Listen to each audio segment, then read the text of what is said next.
Welcome everyone. Thank you for your patience. We are happy to welcome you to our afternoon session of day one of Dragon Awakes, the Losar celebration of Tibetan literature, happening online here on Zoom and in London, in East London and Londonney. This session is called Words of Awakening, Songs, Poetry and Stories. And we will begin this session by welcoming Tsering, who is the review editor of Yeshe magazine, which is the magazine that will publish the winning poems of the poetry competition that we have been hosted in the last 3 months. We are very honored and happy to be able to collaborate with Yeshe magazine. Yeshe is a journal of Tibetan literature, arts and humanities. It is an open access, peer-reviewed annual journal that publishes academic articles, book reviews and interviews related to Tibet, as well as poetry, performance, prose, art and fiction. The two judges of this year's poetry competition were Geshe Beri Jime Wanjel and Buchu Sonam. And they both chose 3 winning poems, of which one supposedly should join us today on Zoom and read her poem. Otherwise, we will read it for her. Recording in progress. So I will give now the word to Jamyang, the review editor of Yeshe magazine. She has been the editor since 2021, and she is herself a poet. Khalsang has previously worked as an assistant professor of English literature in Indraprastha College for Women, besides 2 other Delhi University colleges in India, and she currently lives in Canada. We would be also very happy to hear one of your poems if you would like at the end of this. So, very welcome everyone, and welcome Jamyang. Thank you so much. First of all, I would like to wish everyone a very happy Losar. And as she has already introduced me, I am the review editor for Yeshe. Unfortunately, our poetry editor has just taken time off to be with her family, so I'm sort of covering in here and sort of talking about what we do at Yeshe. But before we begin that, I would also like to congratulate all the winners of this poetry competition.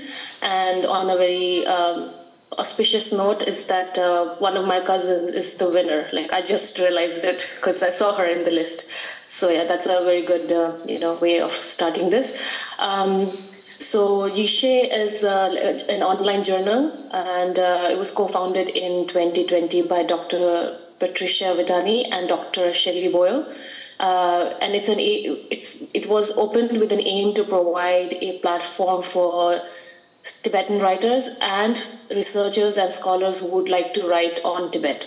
So it's creating like a more accessible platform for Tibetan and people interested in Tibetan studies to share their work, whether it's academic or it's fiction, and create this environmental community where we can support each other and enjoy each other's work. We are a peer-reviewed online journal, and as of now we have had 3 issues, including one special issue. And we have various sections. I'm just going to list all of them now. We have sections on art, then we have sections on scholarly writing, so academic articles. We have reviews. We also have interviews. And we have a new section on performance, so performance arts, which is like a new thing we are doing. So we have a section on that. We also have a section on fiction, poetry, and prose. So as you can see, this allows us to publish a very wide range of writings, right? Ranging from different genres, content, form, style. So it creates, as I said before, a very nurturing environment as well, where you can find lots of different ways in which Tibetans are writing in today's world. And this poem too, the poem that the this competition is also promoting is a testament to this kind of newness that is coming into Tibetan writing now, right? The way in which we are the growing field of modern Tibetan writing, which is being written across different places and by different people. And we also like to promote like secular writing so that it doesn't have to be religious in nature. You can write the things that you feel are important as a Tibetan, whether it's in the diaspora or in Tibet itself. So this is what the journal is about.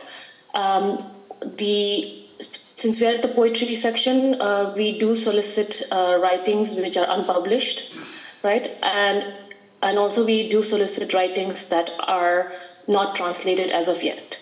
So even though it's translated maybe in Tibetan or in Mandarin or in like Hindi or any other language, if it's not translated into English yet, we do still publish those writings. So that's the outline of the kind of writings that we solicit. And I will now go briefly over the different poems that we have published in our journals here in the first one. So the first one that we have was published in 2021, and this has poems in English, in Tibetan, and in Chinese. The ones which are translated, especially the Tibetan ones, also have Tibetan written at the end. So we can enjoy the poem in the Tibetan language as well as in English.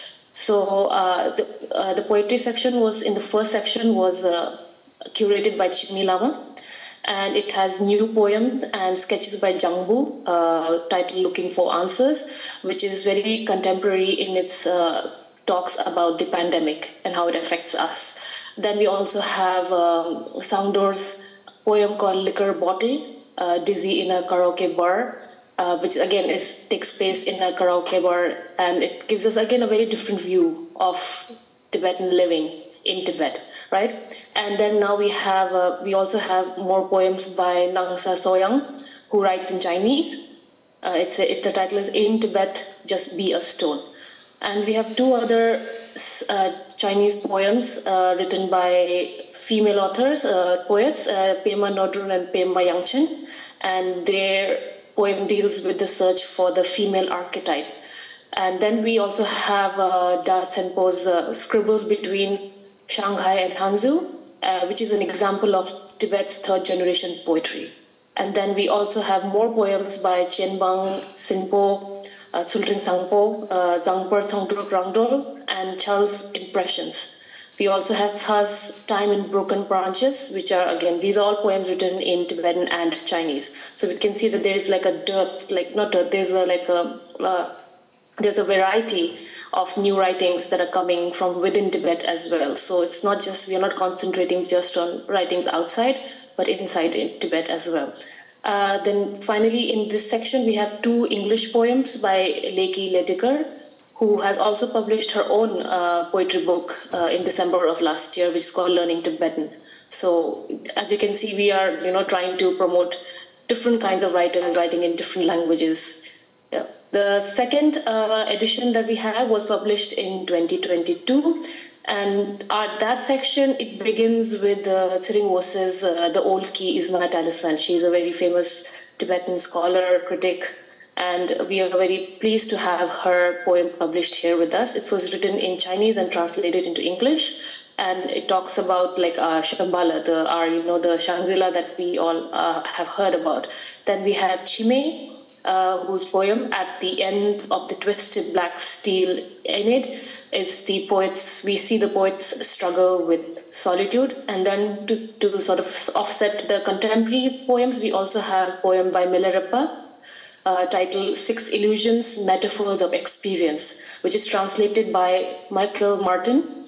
In this poem, the master probes the mind of his student, and I'm quoting here, have you opened the treasury of mind itself, Rechungpa? When all else fades, Milarepa resounds, sublime dharma comes to mind. So we have, as you can see, a combination of both contemporary, religious, and classical here.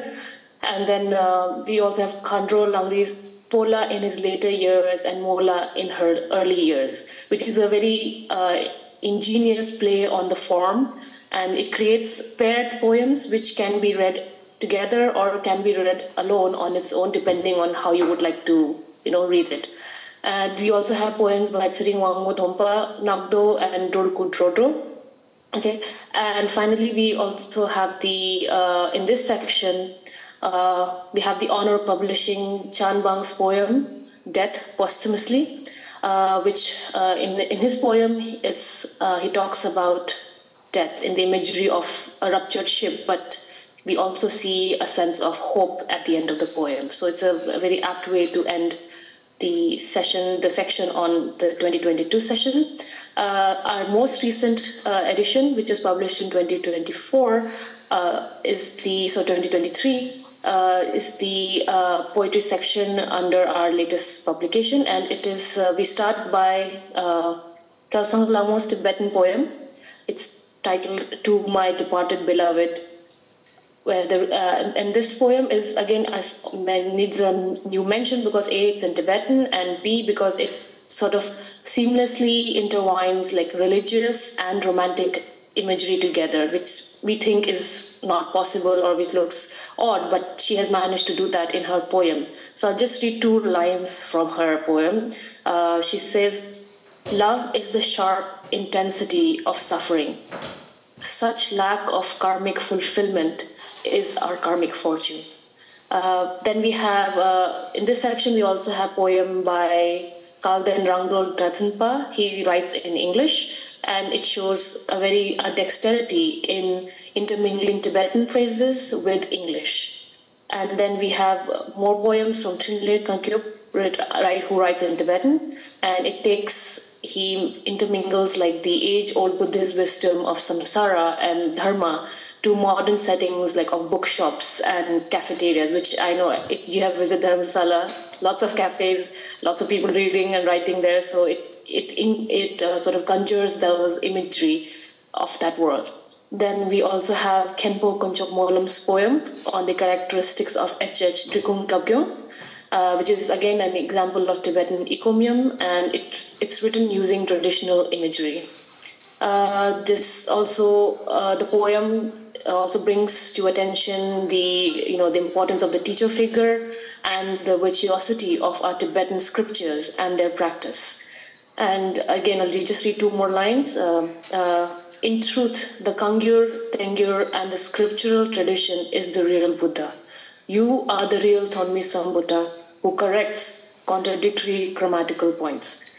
And then next we have, alongside these poems, we also have poem by Drogon Chogyal Phagpa, one of the 5 Sakya patriarchs and the first ruler of Tibet after the collapse of the Tibetan Empire. So you can see we are trying to collect contemporary, classical, in translation, this newly, translated work. So all of this create, as I said, a very vast kind of, ocean of Tibetan poetry that we hope that people will enjoy through our journal, because it's very difficult to find such a variety in one place.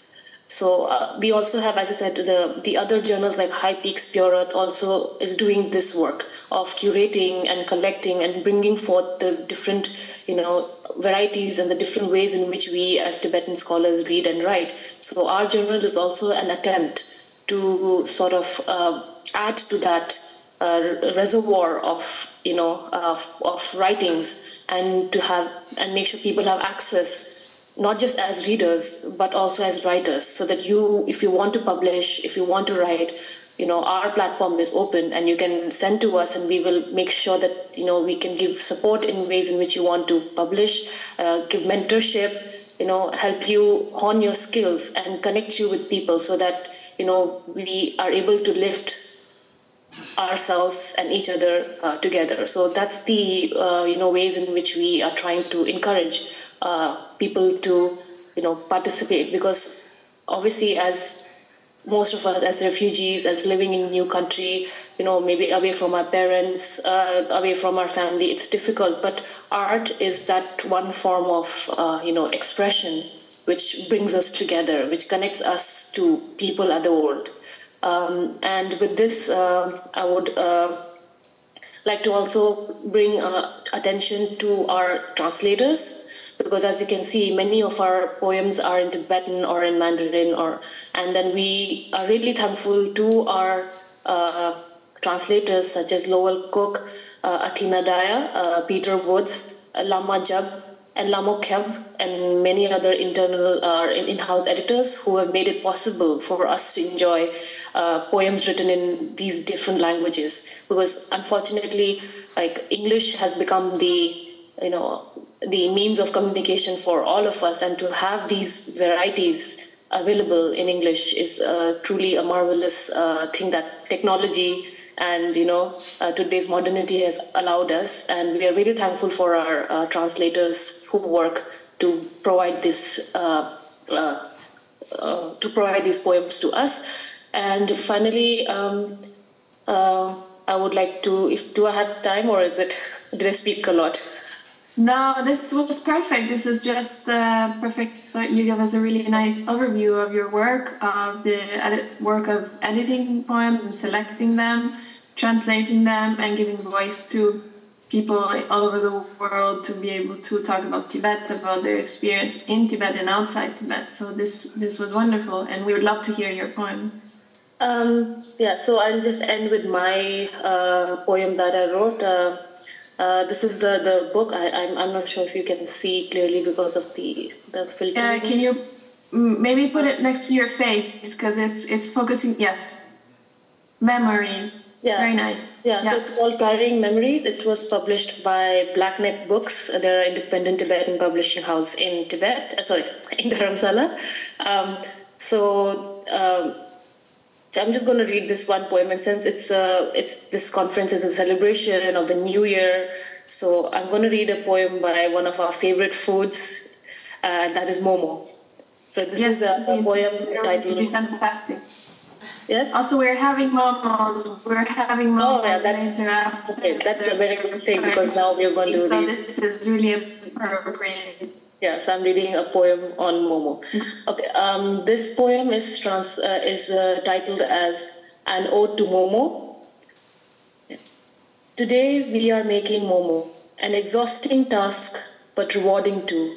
My grandmother begins by kneading the dough, not too firm and not too soft, creating supple wrappers slightly thicker in the center.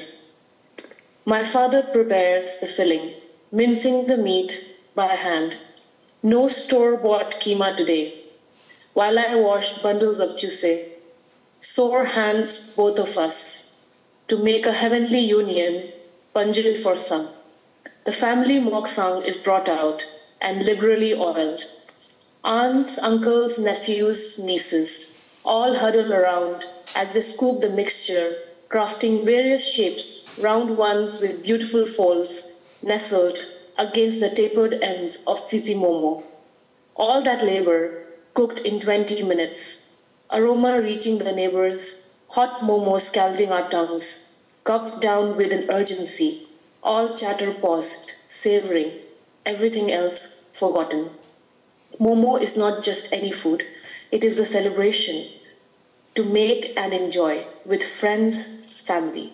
A day spent reminiscing, making new memories, catching up and passing down recipes, stories. Everyone has their own recipe for the momo. From the sipen, the fillings, the range from beef to paneer, Sichuan pepper and garam masala, questionable creations abound. Pizza momo and momo chaat. To each their own, I say.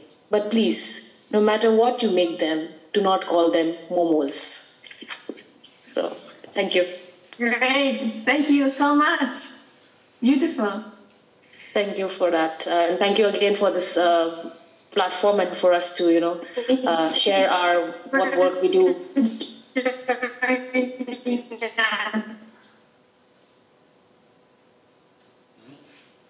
So the 3 winning poems of our competition will be published in your magazine this year. So we're very happy about that. And so I take this opportunity to introduce Chokilam, who is with us, and you said she is your cousin. She is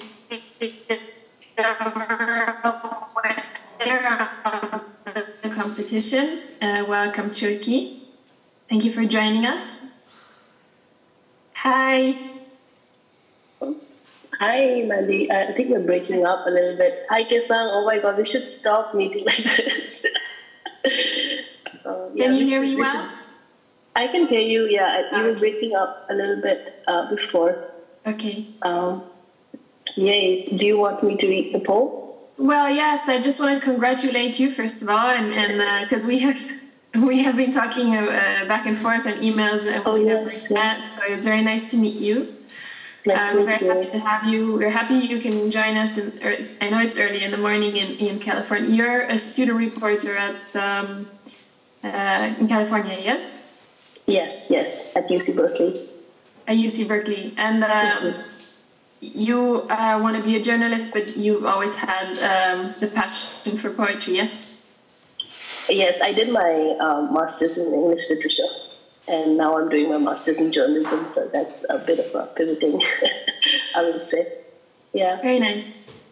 Well, we're very happy that you're here, and we'd love to hear the winning poem. Yay, thank you so much. Thank you, Shang Shung. It was a really nice experience because I've not been writing poetry. Sorry about my grainy voice. I recently had a cold. But yeah, thank you, Shang Shung. Thank you to all the judges. And I'm so excited. My poem's going to be on Yeshe. This is, amazing. So I'm just gonna tell you a little bit about why I wrote this poem and how I wrote this poem first. I wrote this poem during the New Year, the 2024 New Year, and I wanted to write something about the year, and I thought, what better way to write about a poem than to write about my father? He's the dragon in the poem, and thought something interesting would come out of that. So, yeah, let me read it and then not say much about it. Appa is a dragon, my brother's spirit animal, the supposed snake, ferocious and elegant. But the dragon is weak, laying in the gurney, taking on the heat to give more power to his offspring. Amma, a sheep, every form of naivety she dots. Her daughters, the cunning rat, forever more thirsty for love.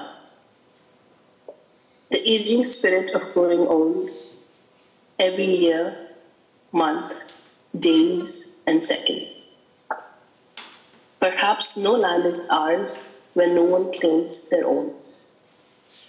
Sometimes the hardened brown color of a house breaks my soul.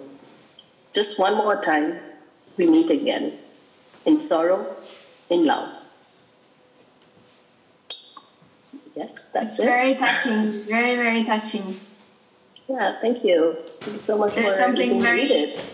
There is something very beautiful and also very melancholic. Would you like to talk about that? Yeah, I didn't want to, make my mother the sheep, but she is also, she's from the, she's a sheep in the Tibetan astrology. Yeah, and I'm the rat. And I just wanted to make that. Yeah, I just wanted to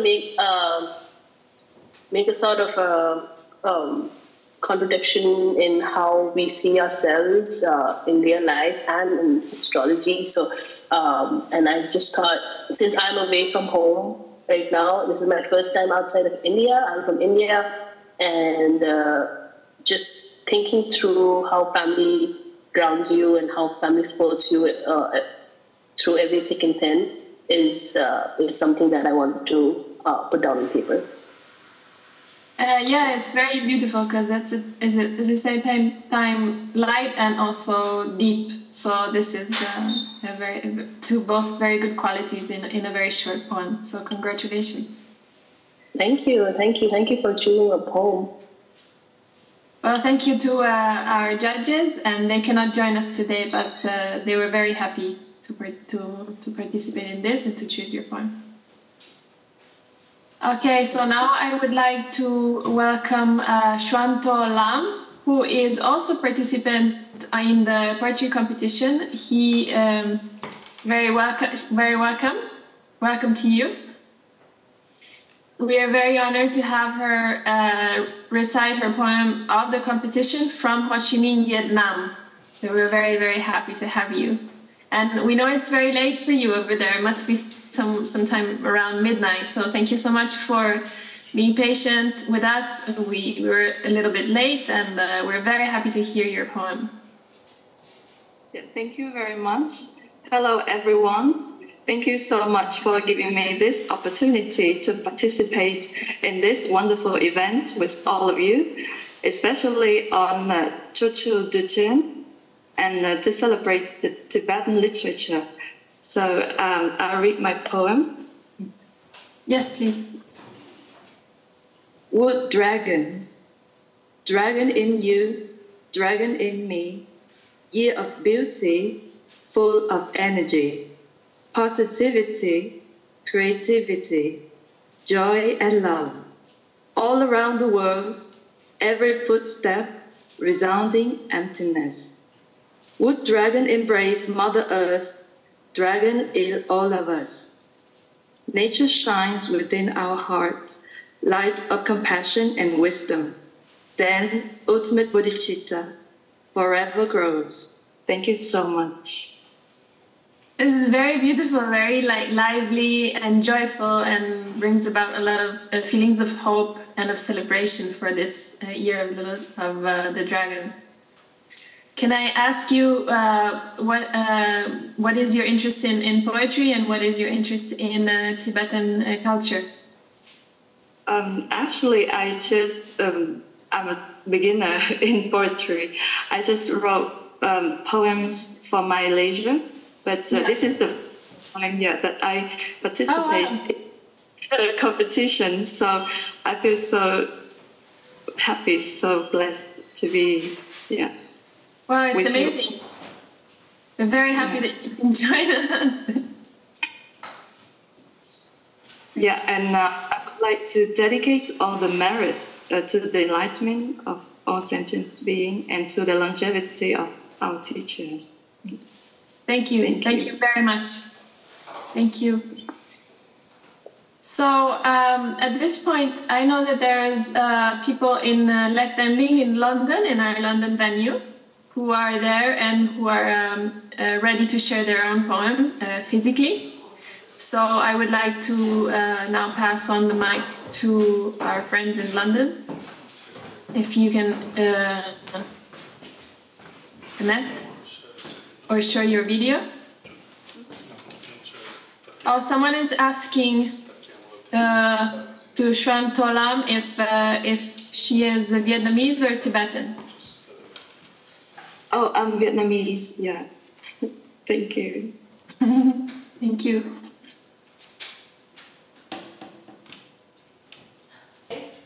Hello to everybody, and I'd like to start by introducing a poem which was actually one of the winners of this competition, and it's by Derek Hockmay, composed at Oxford University on 29th of December 2023.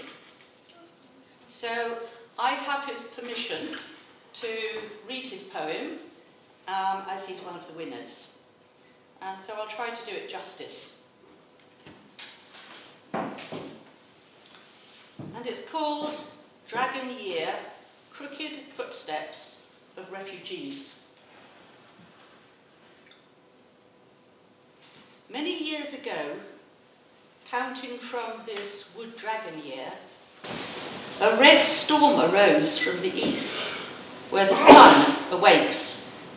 Hail and thunderstorms ravaged the abyss of the high plateau, marking the beginning of a tale, the divide between home and exile. Never forsook communal altruism, despite having great difficulties. Distinguished right from wrong, even while illiterate. Never lost the sense of self, though ventured far from home. The bones of the older generations were firmer than stone. Monasteries were founded to revive religion and culture. Schools endeavoured to embrace the allure of modern education. In its heart, the exiled government harboured a freedom struggle. Begone years and months were filled with hope. As future plans waned upon securing food and clothes, communal spirit dwindled as self-interest prevailed. One's mother tongue forgotten, a foreign language acquired, the wanderers then embarked on a path steeped in decline. Enemies forgotten, kin perceived as foes, communal causes forsaken for regional shadows chose. Dancing in politics, the nation's plight undone. Fortunes flourished for those who erased their footprints by hand. May this wood dragon year be a year of fortune, healing the epidemic of our internal strife. May this illuminate the difference of relative and foe and safeguard the unity of the 3 provinces of Tibet. So that was Tokmei's poem, which was a winner in this competition. I'm now going to read 2 poems that were the runners-up in the competition. One was a poem called Dawn of the Wood Dragon by Yeshe Palden, and another is my own poem called Promised Treasure. So I'll read my own poem first, then I'll read Yeshe Palden's, and then I'm going to read another one of my poems that also features a dragon. So this is Promised Treasure. Summer slips slowly into autumn, boughs weighed down with berries, wet leaves discarded, as winter creeps inevitably towards death. Then suddenly it's spring, as if returning from a dream. The recumbent dragon rises, promised treasure yet unseen.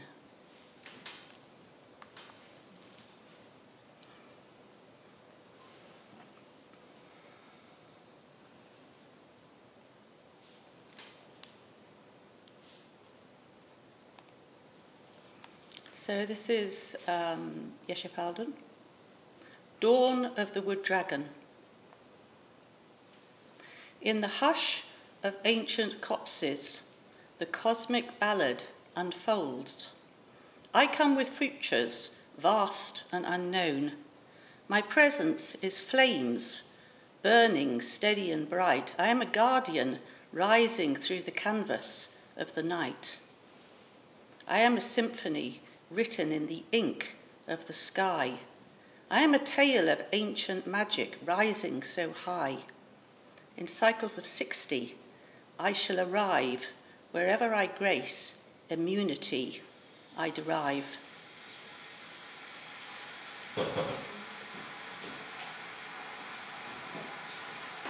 Very nice, beautiful. Wait, sorry, we've just got a tea urn coming on.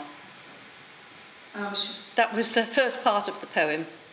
I am the echo of worlds long forgotten. The universe whispers in every piece written. The stars entwined within me forever, a tapestry filled with wonders of wonder. Gliding through the mountains, everyone behold, I, the wood dragon, declare my presence, mighty and bold. Through the thunders and shrills, my presence enshrine, a herald of futures, ancient and divine. So that was written in Bhutan, in Paro. So that was another runner-up in this competition. It's really beautiful. And then I'd like to finish with, it's a longer poem, and it's just simply called Retreat Poem, and it features a dragon, and there's a 40-year difference between these two poems. This was written over 40 years ago when I did a 3-month retreat in Italy on Monte Labro, which is near Medigar, in a shepherd's hut, over the winter. And I don't think I knew at that time that Italy gets very cold in the winter. So it was quite an experience. And these are poems that I wrote over that 3-month period while I was in retreat.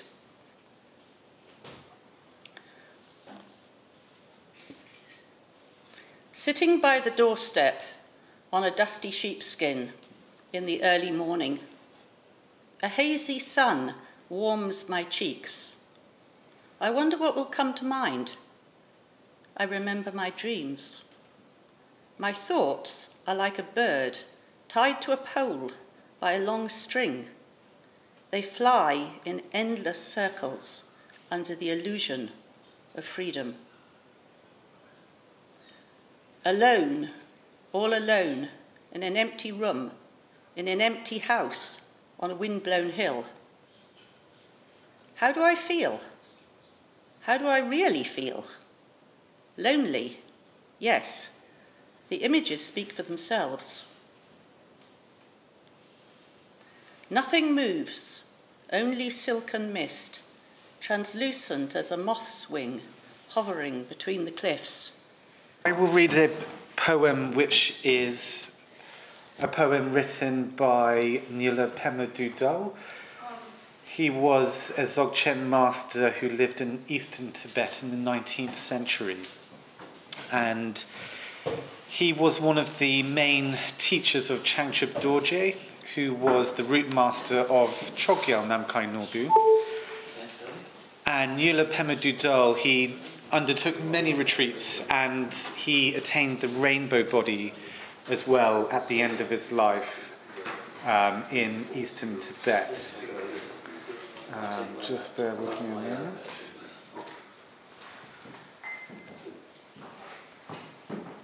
And the poem was written for the benefit of Nyula Pema Dudal's disciples, and it's in order to describe how the practitioner's behaviour in daily life should be.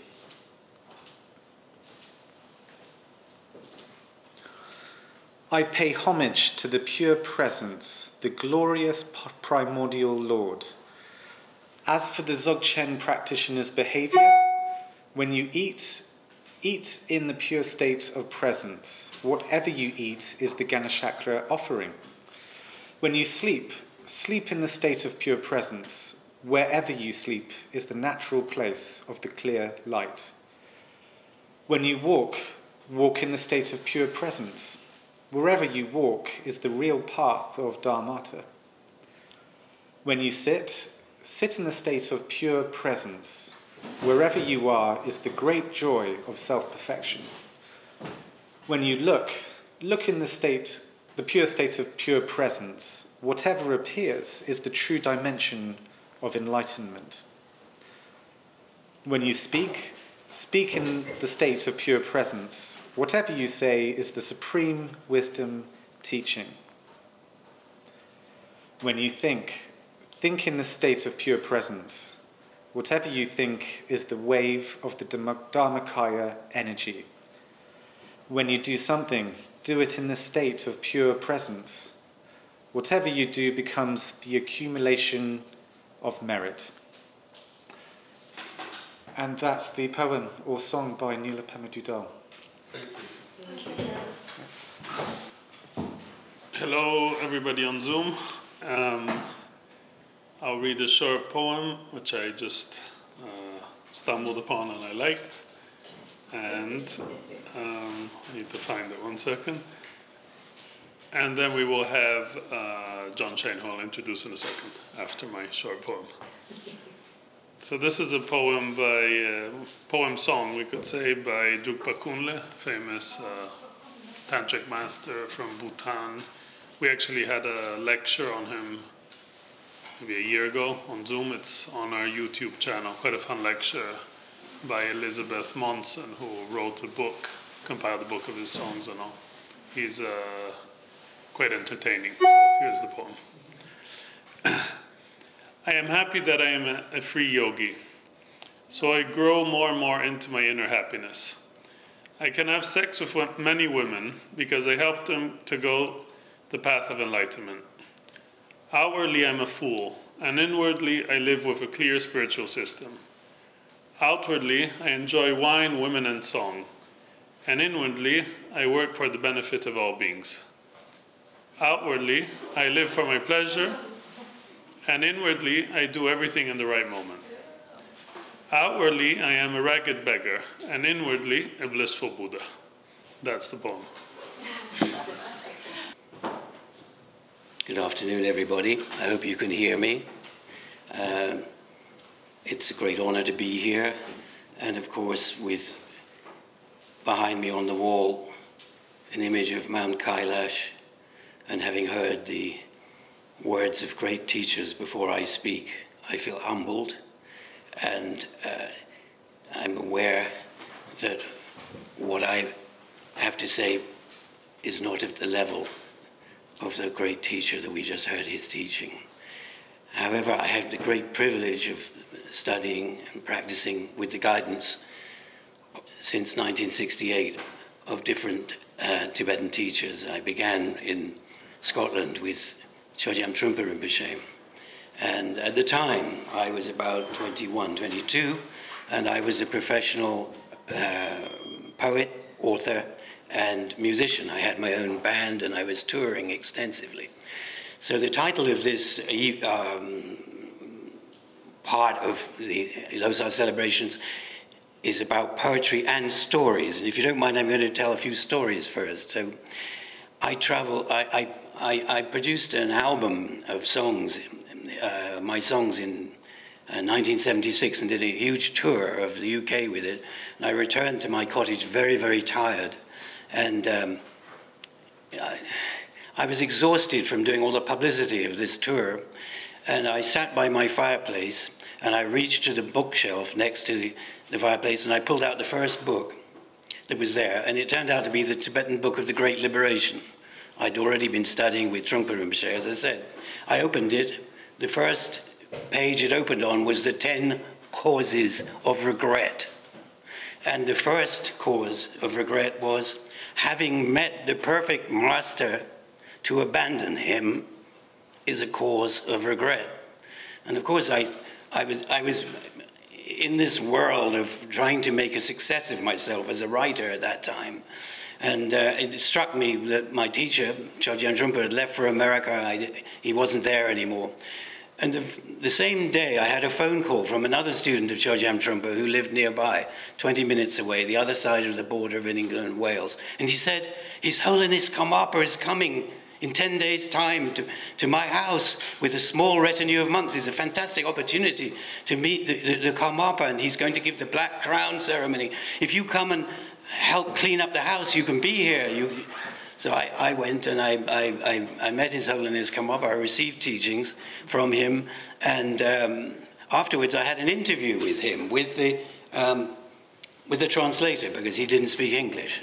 So His Holiness, the 16th Karmapa, Ranjung Dorje, asked me, well, what do you do? What do you do? And I replied, I'm a poet and a musician, and I've just finished a huge tour, and I'm exhausted, and I'm so tired of talking about myself, because what you have to do when you're touring and promoting things is you have to explain what it is you've written, and you have to talk about yourself.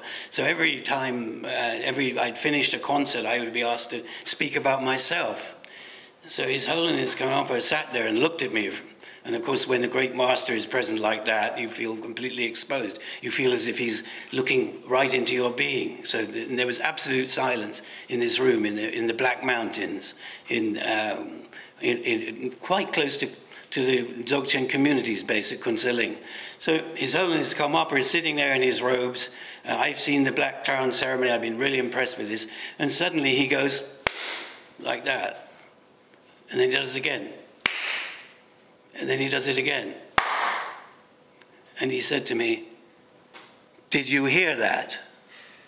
And I said, "Yes." "What did you hear?" he said.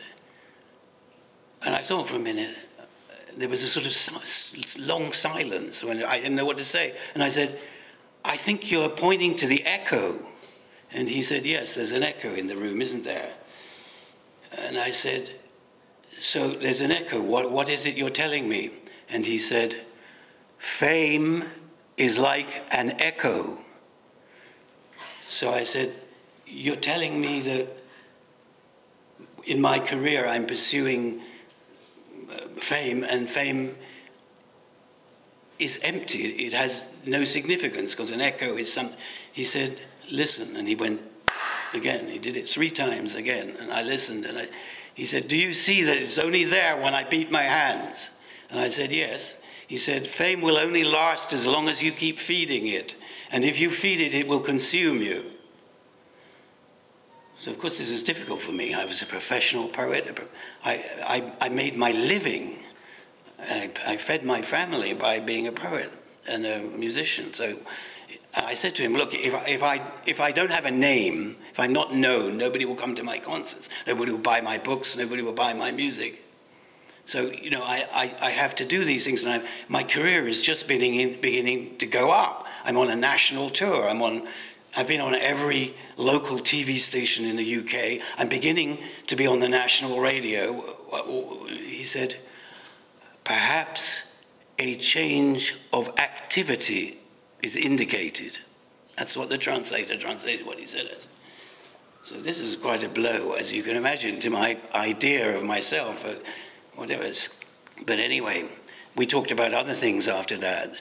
But when I went home, I sat there for a long time and thought about this, and I began to wind down my career.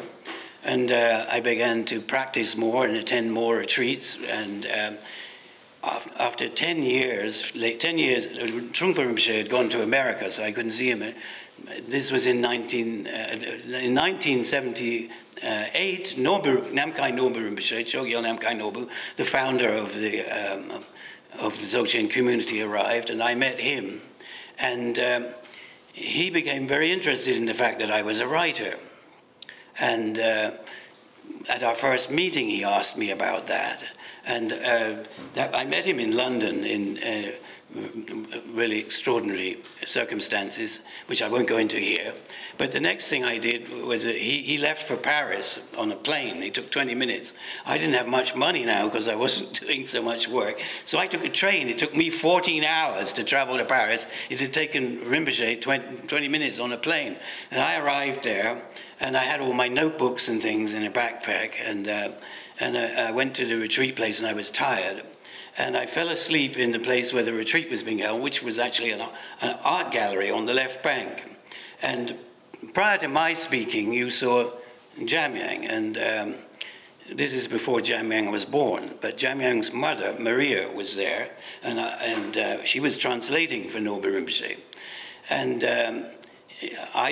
she'd seen some of my writing, and I fell asleep in the retreat place. I was so tired, and this is perhaps difficult for Maria to hear because I remember very well.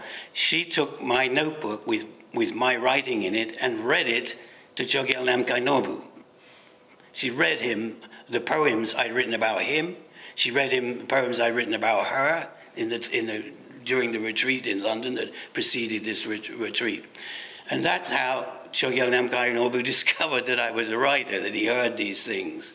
And later, I started to work with him on it. He wanted to produce books in English, since I'd been studying Buddhism for quite a long time, and I actually knew how to write, and somehow or other, I started to work with him. It was a great honor to work. I worked for 4 years with him closely to produce a book called The Crystal and the Way of Light, Sutra, Tantra, and Dzogchen.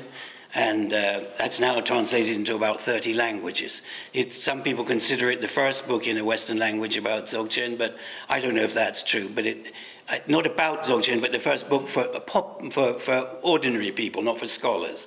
But it certainly was the book that introduced Chogyal Namkhai Norbu to a wider world, and it contained a lot of his life story in it, because the way that I structured it was the way that he taught. He used to talk about his own life and explain his life and give anecdotes, and then there would be some teachings.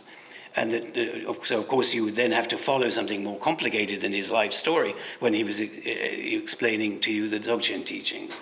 And then he would return to talking about his life. And so I followed that structure with the book. But we're not going to read any of that book now, but I have some things here that I wrote that Maria Simmons, the mother of Jamyang, read to Norbu. But first I'd like to read something that I wrote more recently.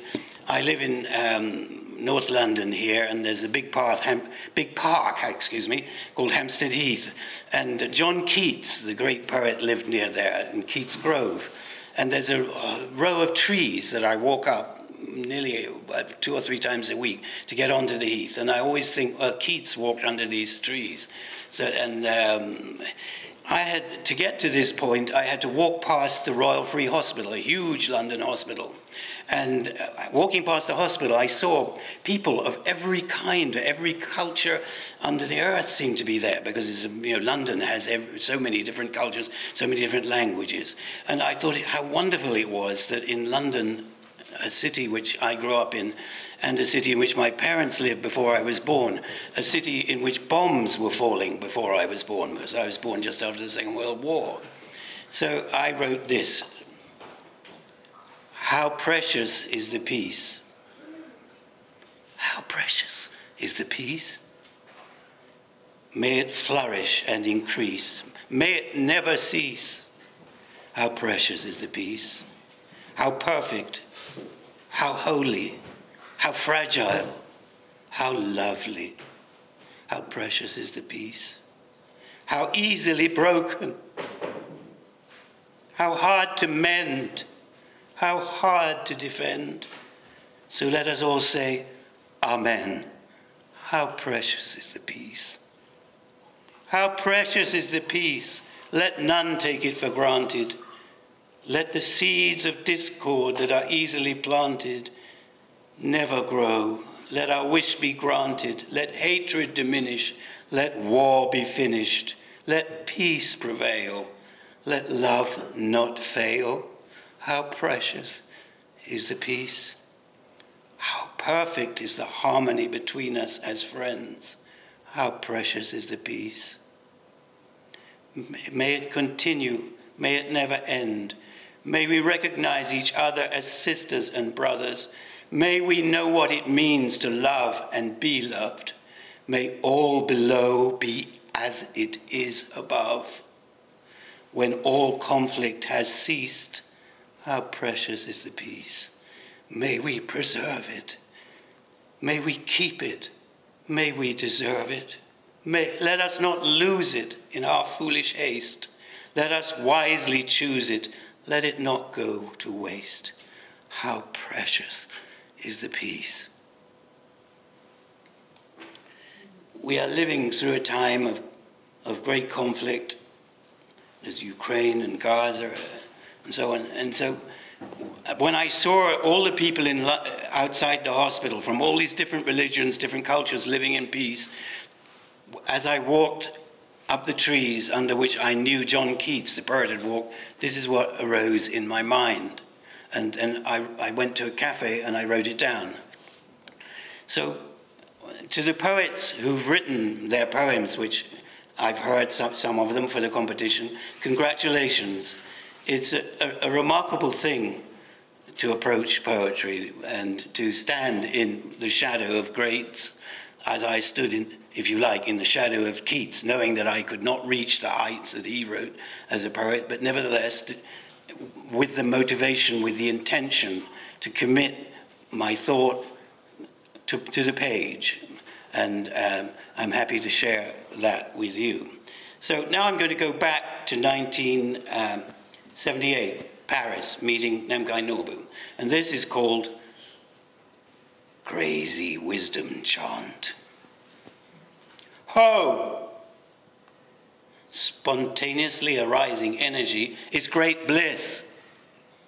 Hum! Doubts dissolve when the self-existing mandala is seen. Ah! In the moment of the leap, the naked mind is free. Pat! Nothing is quite as it seems, yet everything is just as it is. Om.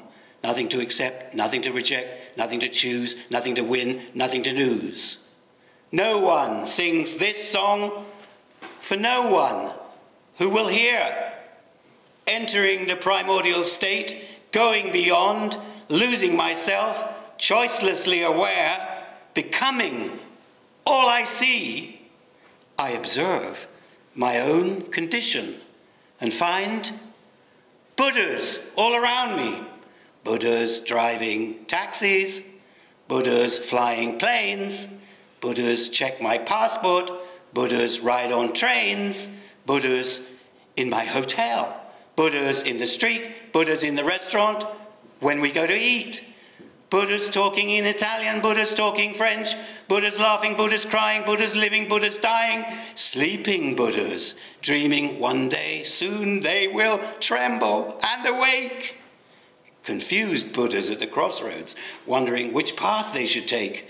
Buddha pigeons in the courtyard, Buddha dogs in the square. All I see all around me is Buddhas everywhere.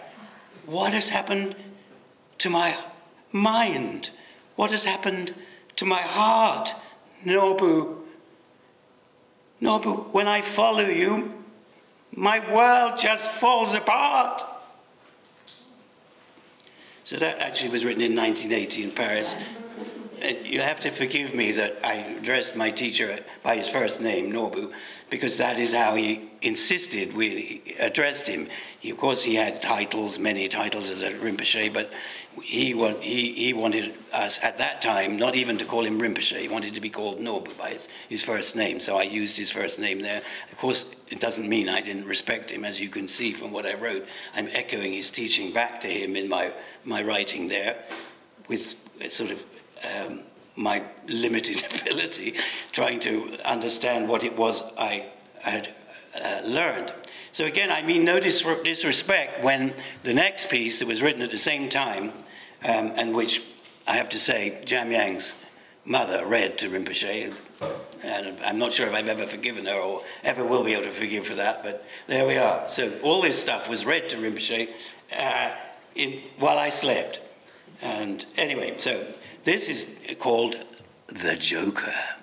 Now, that might seem also disrespectful to call your teacher the Joker, but, and the big but, in card games, the Joker, when you pull up the Joker is the card that overturns any other card because it can become any card. It can take the value of a king or any other card, the Joker can have it. So, and also, Norbu Rinpoche, Chogyal Nampai Norbu, had a fantastic sense of humor, and which isn't necessarily something that comes across when you read texts, etc., by him, but his sense of humor was extraordinary.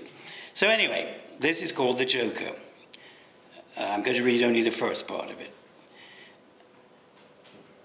At the center of the spinning circle sits the Joker with a mirror in his hand, reflecting all to everyone to help them understand. His face is fierce yet gentle. His eyes eyes, they pierce you through. You cannot escape his gaze, no matter where you go, no matter what you try to do. His smile is warm. He draws you in. He is so calm. Why are you so confused by him? Your thoughts are like a raging storm between the whirling sky and sea. Nothing seems certain anymore. Nothing's how it used to be. Once things were clear, in black and white, you thought you knew the wrong from right. You drew the line and cut it fine between the day and night. But now, your world is crumbling. There's nowhere you can call your own. Nothing's solid anymore. Not even cities made of stone. Not even your own body. Not even flesh and blood. Not even skin and bone. The sun and moon are falling on your head. The stars come tumbling down. Flowers sing like angels in the winter town. The dead are living, the living dead.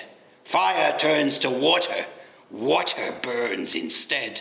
Silence is so full of sound, time stands still. You hear the earth turn round. Your life flashes before you. Is that thunder or the beating of your heart? You don't know if this is the end or something new about to start. You don't know if you're dreaming or if you are awake. And as you go on spinning, you see the Joker's mirror reflecting every move you make. So that's the first part. I won't read any more of that because I think that's enough. That's enough. Okay. So I know that time is pressing. We go. So how to explain that? I'm not sure. Many of you who are watching are Tibetans, and I'm not from your culture, but from the age of 21, I met Tibetans and so on. And of course, I have some understanding of what you all know, which is the importance of the guru or the teacher to the student. So when if you like, for the first time in my life, my Tsawe Lama appeared in my awareness. I'm trying to show in the Joker the impact that it had. The sun and moon are falling on your head. The stars come tumbling down. Flowers sing like angels in the winter town. The effect he had on me was very, very powerful. And of course, that effect depends on that kind of effect depends on the collaboration, on the participation of the student. It's not a one-way thing that he zapped me in some way with something or other. There was a connection, and that's what but the connection was very, very powerful for me, and I tried to express that. So, like this, like that, not like this, not like that. The eyes are the gates of wisdom, Nobu. This, I think, I have understood. I have sat day after day before you, eyes wide, opening to you as much as I could. Blinking stops, the breathing slows, and then slowly the state of calm deepens and grows. Thus, Nobu, I have tried to prepare myself to receive. And sometimes in this way, I have entered into the space of mind that you never leave. Looking, I know that all I see is my own sense of sight. And gazing steadily at you, I wait patiently for those precious moments when our minds unite. Listening to your voice, I know that all I hear is my own sense of hearing, the quality and capacity of my own ear. These things Two, that I think and feel good or bad, happy or sad. None have self-nature, none are lasting, none are thus finally real. Yet because of attachment, because of clinging, karmic vision continues, sometimes to confuse me, and I go on spinning. Samsara and nirvana, as I understand, Nobu, are not two. And when a practitioner grows as strong as you, although all around him the whirlpool still spins, yet he does not enter in. The empty vortex at the center and the spinning all around are not separate. The one implies the other. Being and non-being arise mutually, like son and mother. All that arises is as an ornament, Nobu. I have often heard you say, for one who can remain in the primordial state and watch the energies play. Yet as long as one single attachment remains, it is clear that the practitioner will fall, and grasping at his own projection, all his clarity will soon fall away. Therefore, Nobu, I understand how ruthless a master you are. Great Vajra warrior, with knife and dagger in your hand, you dance on the corpse of ego, and with the sword of your wisdom, cut to the root of confusion, magnetize us, and try to help us understand. How fierce and flaming is the energy of your mandala, yet how gentle you yourself are. How little you ask for yourself, yet how much you give. Your greatest teaching is the way that you yourself live. Confusion all around you, yet your clarity shines through. Of my own volition, I make a vow that if I can, I shall be like you. You have shown me what I must do. I think that's enough. You have enough, I think, to follow where I am developing my relationship with my teacher, and how I used this writing to be able to return to that moment, because obviously nobody would deny for a moment that they have moments of doubt or difficulty in their relationship with their teacher. Anyone who pretends that it's all sweetness and light is a bit of a fantasist, because if you're going to work with somebody, there will be moments when that person will have to tell you things that you don't want to hear. So what I'm saying as a final thing to end up with, because I know time presses, and I'm speaking to many people who like to write. Writing for yourself is very important. I wrote this for myself. I didn't write this as a performance piece. This I wrote to remind myself so I could return to the feeling I had in the moments of doubt, in the moments of darkness, and darkness and doubt are things that we all face. I could return to this writing, and it would remind me of my intention in following my teacher, to try to embody his teaching and to follow his example. As in being, it's quite clear that I will never be like my teacher, who was a great Dzogchen master and was a Tibetan. I am not a Tibetan, as is quite clear to everybody.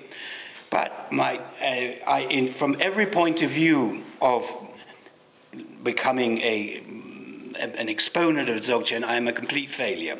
I did not learn, like many people here, to read and write Tibetan or speak Tibetan. I did not learn to be a master of the yoga that Rinpoche teaches, and I don't in fact teach. I'm a private person, but I am a writer. I do write, and I'm sharing my writing with you. So the last thing I want to say to you is that if you feel that the teacher is beyond you and you can't reach that state. Rinpoche, knowledge of Tibetan literature and Tibetan culture is something I could never emulate. But he said to me, John, what is most important for you is that you become the master of yourself. So I think that all of us, whether we may not have the capacity to be a great Tibetologist, as Rinpoche was, or to know Tibetan culture, or to know Tibetan language, or to know all the texts that Rinpoche could recite by heart. I have no hope ever of, and most of us don't have any hope of ever embodying all of that. But to become the master of oneself, that is something that all of us can aspire to and reach. So I don't wish to become, I'm a grandpa 6 times over, and there's always a danger with the older folks that they start to bring out all their anecdotes, how to get them to stop. So I'm going to stop before anybody comes along and takes the microphone away. And I wish you all the best, and congratulations on the poems that you wrote. Thank you very much. And I just want to say that it was great to have all these literary people and professors from all these institutions starting this morning, and finishing today. Thank you for joining us, people online and on site. And the session online will finish now, as on site they will start to do. They will start dancing, Tibetan modern dances, and there is no way that we can join them. So this is my goodbye, and thank you everyone for joining us. It was really fantastic. Thank you for joining.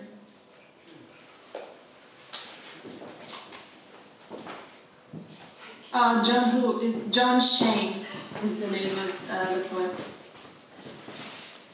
Thank you, Mandarava, for co-hosting from Italy. And thank you, everybody who came today. Thank you for those of you who joined us online.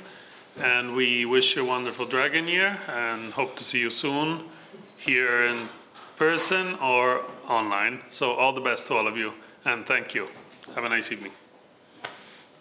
Thank you. Goodbye. Bye-bye.